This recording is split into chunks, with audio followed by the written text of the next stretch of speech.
কবিতাৰ শিৰোনাম বাৰিষাৰ বৰষুণ।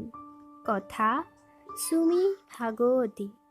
আবৃত্তি চুমি ভাগৱতী। সেইদিনা আছিল কোনোবা এটি ৰঙীন গধূলি, য'ত ৰঙা বেলিয়ে হাঁহি হাঁহি প্ৰতিশ্ৰুতি দিছিল পুনৰ নতুন আশাৰ ৰেঙনি কঢ়িয়াই অনাৰ।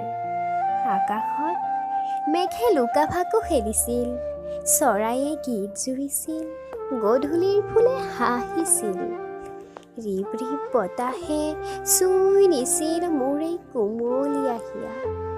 সেই সময়ত যেন সকলোৰে ওঠত বিৰিঙিছিল এটি সুকোমল হাঁহি।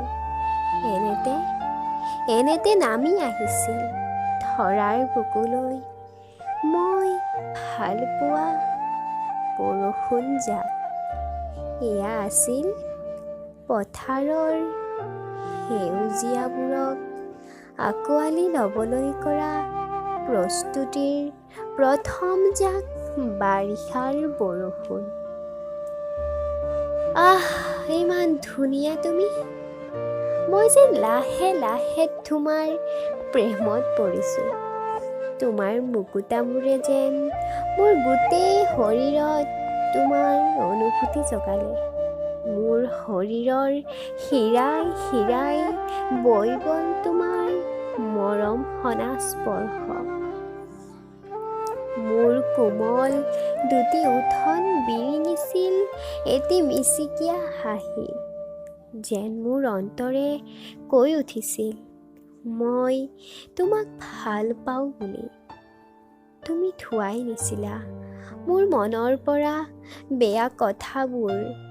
মোৰ হাঁহিত যেন ফুটি উঠিছিল তোমাৰ প্ৰতি থকা মোৰ অভিমানবোৰ। মোৰ দুচকুত স্পষ্ট হৈছিল তোমাৰ প্ৰতি থকা মোৰ ভাল পোৱা। এনেকৈ মই কোৱা নাছিলোঁ, তুমিয়েই কৈছিলা অতি সংগোপনে। আৱৰি ৰাখিছিলা তোমাৰ দুবাহুত। সেই দুবাহুৰ বন্ধনত থাকি মই হৈ পৰিছিলোঁ মোৰ মৰমৰ বাৰিষাৰ বৰষুণ জাকৰ এজনী অভিমানী প্ৰেমিকা।